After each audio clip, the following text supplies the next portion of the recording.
그런데 장수가 잘못하면 축복이 아니라 재앙일 수도 있겠다. 그 준비가 제일 안 된 사람 얘기를 하면 교수예요. 서울 법대를 나온 내 친구들도 진짜 노는 사람이 많아요. 왜 그럴까?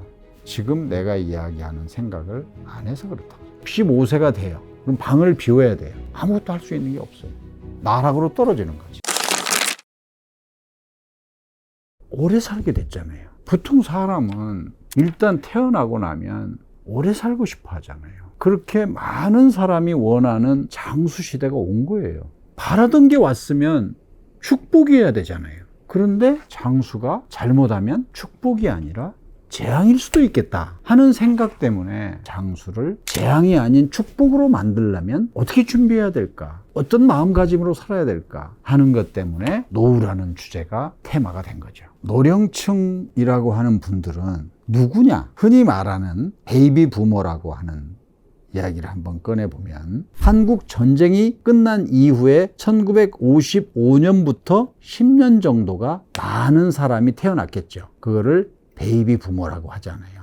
그때 태어난 사람들은 하루 3끼 밥도 못 먹던 이 나라를 지금 K자만 들어가면 세계가 주목하는 이런 나라가 되게 열심히 일해서 공헌한 사람들이잖아요. 그래서 1인당 국민소득이 1961년에 100달러도 안 되던 나라를 2017년에는 3만 달러, 최근에는 3만 5천 달러가 넘는 나라로 만들어냈거든요. 아니 그런데 왜 그 사람들이 지금 그렇게 힘들어하고 괴로워할까? 왜 그럴까? 보면은 그 사람들은 나라가 발전하면 나도 당연히 발전하겠지 이렇게 생각을 했겠죠. 두 번째는 그 사람들은 내 자식한테는 이런 고생을 하지 않도록 만드는 게 부모의 도리라고 생각했겠죠. 그러다 보니까 자기 자신의 노후에 대해서는 생각할 시간이 없었고 나라 발전에 기여를 하는데 온 힘을 기울여서 했더니 60 언저리가 되니까 당신은 정년이 됐으니까 집에 가세요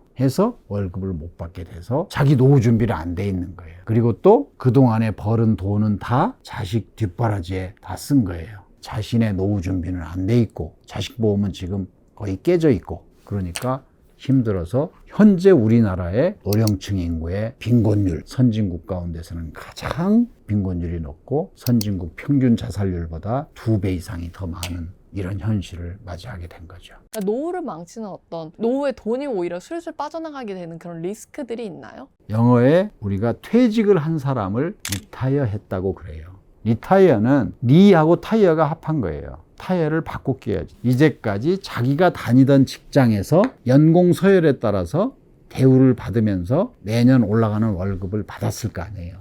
리타이어는 이제까지 내가 있던 직장이 포장도로라면 이제부터 내가 일해야 되는, 일을 멈추면 안 되는 거예요. 최고의 리타이어는 리타이어 안 하는 거예요. 그거는 어떤 방식으로 하는 거냐. 끝까지 하지 않으려고 노력해야지 되는 거예요. 그래서 지금 60대, 70대에 취업이 우리가 생각하는 것보다 훨씬 많아요. 어떻게 하면 취업할 수 있느냐? 누가 오라 그러느냐? 어떤 자세로 해야 되느냐? 과거를 잊으세요. 어제까지 어떤 기업의 임원이었는데 어떻게 그런 일을 그 돈 받고 하냐? 못하는 거지. 왜 못하느냐? 과거를 잊지 않기 때문에 못하는 경우가 많아요. 내가 전에 얼마 받았다 하는 거는 의미가 없어요. 왜냐? 오늘 현재 나는 실업자니까. 받느냐 안 받느냐지 예전에 얼마 받은 거하고 무슨 관계가 있어요. 자기가 할 수 있는 데까지 경제활동을 할 필요가 있는 거예요. 택시를 타보면 자기가 어디에 모였다 하는 사람들 만나요. 그 사람은 집에 있으면 뭐 하느냐? 나와서 액수의 다과를 막론하고 일을 하면서 건강도 지키고 이런 자세로 살아야지 평균 수명이 84세가 된 지금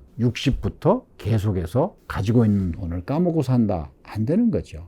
꼭 퇴직 후에 뭘 하라 그러면 가게 내는 거, 사장님 소리 듣는 거, 이런 생각이에요. 그거는 너무 리스크가 클 수 있어요. 자기가 할 수 있는 일을 함으로써 리스크 없는 월급을 받는 일도 있고 그런 일이 있는 거예요. 굉장히 냉정하게 나 자신을 돌아볼 필요가 있습니다.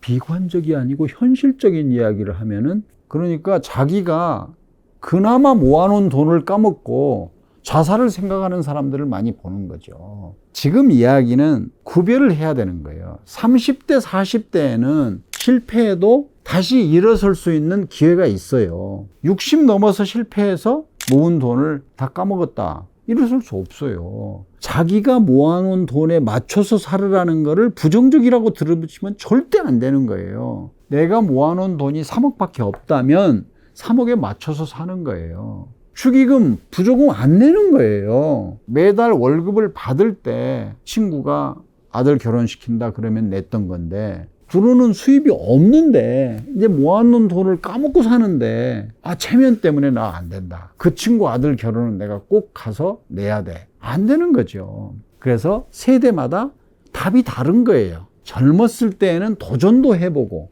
조금 위험성이 높은 투자도 할 수 있지만 60 넘었는데 도전을 한다? 이거는 굉장히 위험한 거죠. 그게 이제 어디서부터 출발하냐 하면 60 넘어서 노후에 그런 대로 살려면 얼마가 필요해요? 하는 질문 때문에 그런 일이 생기는 거예요. 그거는 정답이 없는 거예요. 한 300은 있어야 된다고들 하던데요. 그런 틀린 정보 때문에 많은 사람들이 절망하고 자살을 생각하고 잠 못 이루고 그래요. 예를 들어서 60세에 정년퇴직을 한 월급쟁이가 있어요. 그래서 그때까지 모아놓은 돈이 3억이에요. 그랬더니 신문에 보니까 노후에 그래도 5억이나 7억은 있어야지 된다. 이런 기사를 봤어요. 큰일 났네. 나는 그러면 모자라네. 그러면 내가 이제까지 모아놓은 돈으로 커피숍이라도 내가지고 식당이라도 내가지고 불려볼까 하다가 성공한 사람이 많겠습니까? 실패한 사람이 많겠습니까? 그러니까 얼마가 필요하다 하는데 현혹되지 마시고 60이 되면 첫 번째는 내가 그때까지 모아놓은 돈에 맞춰서 노후를 살 수밖에 없겠구나 하는 생각이 먼저 해야 되는 거예요. 불리려고 한다고 해서 불려진다는 보장을 아무도 해주지 않아요. 자기 혼자 꿈꾸는 거지. 주변에 돌아보면서 친구 중에 성공한 사람도 물론 있죠. 더 많은 사람은 실패해가지고 그나마 모아놓은 돈을 까먹는 사람도 있기 때문에 위험이 너무 크다 하는 이야기도 하고 싶은 거예요.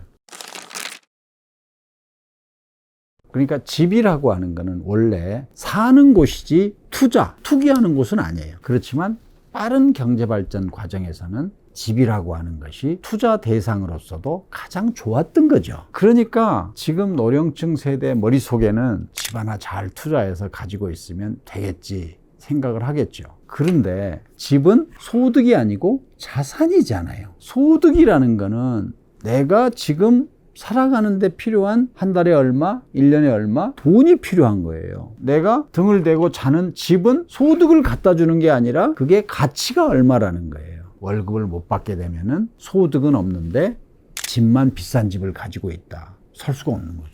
근데 그게 오르면은 또 팔고 하면서 시세 차익을 얻거나 아니면 월세를 준다던가 하는 식으로 현금 흐름을 만들 수도 있지 않아요? 옛날처럼 오르는 곳도 있지만 옛날처럼 그렇게 오르는 게 아니고 재산세라고 하는 세금이 나와서 지금 내 이름으로 돼 있으니까 내 집이다. 이렇게 생각하지만 사실은 반대로 생각하면 나라에게 재산세라는 이름으로 세 내고 있는 거나 똑같은 거예요. 생각을 바꿔야 될 때가 된 거예요. 그러니까 두 노인네가 강남에 20억짜리 집을 30억짜리 집을 가지고 있다면 1년에 내야 되는 재산세 생각하는데 들어오는 소득은 없잖아요. 왜냐하면 그 연령층이 가지고 있는 재산을 100이라고 한다면 최근 통계를 보면 집값이 차지하고 있는 비중이 80인 거예요. 그러면 금융자산, 돈이 돈을 벌어다주는 이자라든가 하는 거는 20%밖에 없는 거예요. 그러면은 살 수 있는 소득이 없다는 게 문제죠. 자기가 살고 있는데 전세 줄 수도 없잖아요. 월세 받을 수도 없잖아요. 그러니까 지금까지 내가 집 한 채 가지고 있으면 노후 준비는 된 거 아니야? 생각했다면 맞지 않는 거다. 지금 젊은 세대는 노후 준비에 대한 생각을 집 한 채 마련하면 된다. 이렇게 생각해가지고는 맞지 않는다. 그럼 차라리 좀 안전하게 예적금만으로 이제 노후 준비를 하는 건 좀 괜찮을까요? 오늘 첫 번째 우리가 공부해야 될 게 월급쟁이 부자들이잖아요. 월급이라고 하는 것은 매달 받는 소득이에요. 부자는 그 받은 월급을 어떻게 잘 투자해서 그 불린 결과예요. 월급을 어떻게 불려야 내가 부를 축적할 수 있을까? 부라고 하는 건 한 시점에서 내가 평생 모은 돈이에요. 그래서 사람들이 소득 격차와 빈부 격차를 구별을 못해요. 월급을 똑같이 받더라도 5년, 10년 동안 어떻게 불렸느냐에 따라서 그 사람의 10년 후에 부는 다르겠죠. 똑같이 학교를 졸업해서 같은 월급을 받는다고 하더라도. 이게 월급쟁이 부자들이 지금 가르쳐주고 있는 노하우죠. 위험한 투자하지 마시고 이자 받고 예금하세요. 적금하세요. 이렇게 말해서는 안 되는 거예요. 각자가 자기 처지에 맞게 불려가는 거예요. 그러면 노후 자금이 부족하지 않을 정도로 어느 정도는 내가 모아놨다면 그러면 60 넘어서는 아무것도 안 하고 놀면 되느냐? 아니죠. 그 사람은 더 좋은 거죠. 왜냐? 인생이라는 게 밥만 먹고 사는 게 아니에요. 숨 쉬고 살고 있으면 뭔가 보람 있는 일, 의미 있는 일을 하는 데서 행복감을 느끼는 거지. 나 돈 있으니까 나는 지금부터는 아무것도 안 하고 등산하고 낚시 가고 골프 치고 이렇게 살래. 그게 바쁘게 일하다가 주말에 가서 등산하고 낚시하는 게 낫지. 허구한 날 등산하고 낚시만 한다면 재미있겠어요? 나중에는 허무하게 생각이 돼요. 내가 존재의 의미가 없지 않아요. 인간이 태어나서 존재의 의미는 너무 간단한 건데 남에게, 사회에 도움을 줄 때 존재의 의미가 있는 거예요. 소득에는 두 가지 소득이 있어요. 하나는 내가 일해서 받는 소득이 있겠죠. 하나는 자기가 가지고 있는 돈이 벌어주는 소득이 있어요. 금융소득이 있을 수 있고 아버지한테 물려받은 건물에서 세를 받은 소득도 있을 수 있고 지금 생각에는 건물주가 돼가지고 내가 세 받은 걸로서 충분히 살 수 있다면 행복하지 않을까? 불쌍한 거예요. 내가 일해서 벌어들이는 돈 가치보다 내가 가지고 있는 재산이 나한테 벌어다주는 돈 가치가 더 많다면 나는 내 재산만 또 못한 거지. 사회에 기여를 하는 데서 얻는 그런 행복이 없이 그거는 동물원의 동물하고 똑같은 거예요. 동물원에 있는 원숭이는 정글에 있는 원숭이보다 행복할 거다. 행복하겠죠. 왜냐하면 먹이를 찾느라고 고생 안 해도 되니까. 그러나 그 동물원에 있는 원숭이는 매일 동물원 구경 오는 사람한테 재롱을 피워야 되는 거죠. 나는 오늘 이 월급쟁이 부자들에서 이 프로를 보고 계시는 분들에게 행복에 대한 생각을 바꿔야 된다. 그래서 나는 노후 준비가 다 돼가지고 이제 허구한 날 은퇴 생활을 즐기고 싶다. 그게 무슨 의미가 있겠어요? 다른 사람이 나는 그게 의미가 있다. 그 사람하고 내가 논쟁할 생각은 없어요. 나는 의미가 없어요. 나는 사회에 아무런 기여를 하지 않는다면 나는 그거는 의미가 없어요.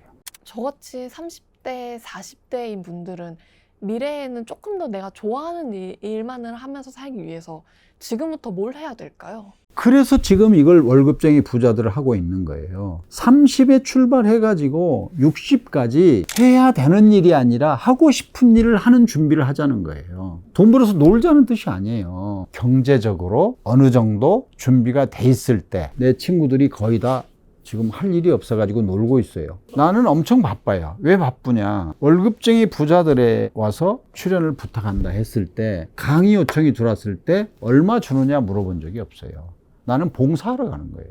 나는 강의에서 먹고 사는 사람이 아니기 때문에 지금 이 상태로 계속 간다면 30대, 40대가 준비 없이 60을 맞게 된다면 60이 넘어서도 해야 되는 일을, 싫은 일이라도 하고 살아야 되는데 안타깝다. 그러지 마세요. 지금부터 60 넘어서 월급 못 받을 때 어느 정도 준비를 해서 하고 싶은 일, 보람 있는 일, 좋은 일을 할 수 있는 대비를 하세요. 이런 이야기를 하기 위해서 온 거예요.